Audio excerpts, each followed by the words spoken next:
Hello, bachcho, let's see the question first. The question says that A and B are two radioactive substances whose half-lives are 1 and 2 years respectively.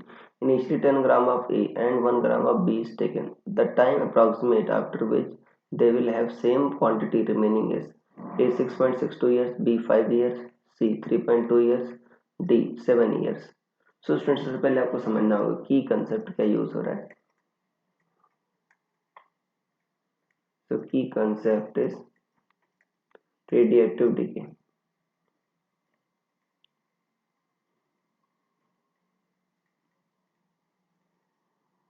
देखो बच्चों, radiative decay क्या होता है कि आपका अगर कोई भी सब्सटेंस है वो रेडिएशन एमिट करता है जिससे वो स्टेबिलिटी अचीव करे, उसी प्रोसेस कहते हैं रेडिएटिव डिके. अब यहाँ पर जो रेडिएटिव डिके को गवर्न करने का जो फॉर्मूला होता है बच्चों, N equal to N not E to the power minus lambda T. N क्या है initial sorry remaining amount, N not क्या initial amount, lambda decay constant और टी का टाइम. और लेमडा क्या होता है बच्चों आपका L N two by T half, ये होता है. मतलब टी हाफ क्या है, हाफ लाइफ है, ये होता है बच्चों.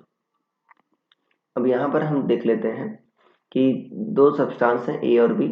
ए का इनिशियल अमाउंट 10 ग्राम, बी का 1 ग्राम है. कह रहा है कितने टाइम बाद सेम क्वांटिटी रिमेनिंग होगी बच्चों. तो दोनों का हाफ लाइफ डिफरेंट है, राइट. तो दोनों का डिके कांस्टेंट भी क्या होगा बच्चों का, डिफरेंट होगा. अब एक का डिफरेंट देखो, पहले जिसकी हाफ लाइफ दुगनी होगी बच्चों उसका डिके कांस्टेंट क्या होगा, आधा होगा. तो पहले की हाफ लाइफ 1 ईयर है, दूसरे क्या है 2 ईयर है. तो जाहिर सी बात है पहले का बच्चों लेमडा क्या मान लो 2 लेमडा मान लो, दूसरे क्या मान लो डी कांस्टेंट क्या मान लो लेमडा मान लो. और लेमडा क्या होगा L N two by two, क्योंकि आपने इसके वाले को लेमडा माना है ना, बी वाले को 2 ईयर वाले को, तो लेमडा क्या होगा L N two by two, right. अब यहाँ पर वैल्यू रख देते हैं बच्चों. एन कह रहा है सेम है दोनों का. अगर ए के लिए बात करें, ए के लिए 10 ग्राम है बच्चों, E to the power minus lambda into T. Lambda क्या 2 lambda into T first. B के लिए क्या होगा बच्चों, सेम एन होगा बट आपका इनिशियल अमाउंट 1 ग्राम है, E to the power minus lambda T. अब कह रहा दोनों सेम कब होंगे, तो दोनों को बराबर कर दो बच्चों. तो लेफ्ट हैंड साइड सेम है तो राइट हैंड साइड भी सेम होगी. 10 ई की power minus 2 lambda T equal to E की पावर माइनस लेमडा टी. अब ई की पावर माइनस 2 लेमडा टी उधर ले जाओ तो माइनस जगह प्लस आ जाएगा. 10 ई की power minus lambda T divide में वो जो पावर्स आपकी सेपरेट हो जाती हैं. तो कितना होगा ई की पावर लेमडा टी आ जाएगा बच्चों.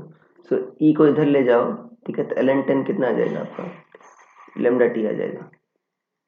तो टी क्या होगा L N 10 by lambda. L N 10 की वैल्यू बची होती है 2.303 लेमडा. और लेमडा क्या है बच्चों L N two by T half, L N two by T half, L N two by two है बच्चों, तो 2 ऊपर चला जाएगा. सो टी जो आ जाएगा 2.303 into 2 by L N two क्या है आपका 0.6932. तो ये लगभग बच्चों आ जाएगा 6.62 ईयर्स, ये इतना आ जाएगा. तो आपका ऑप्शन नंबर ए सही हो जाएगा, बाकी सारे गलत हो जाएंगे. So I hope you understood it well. Best of luck.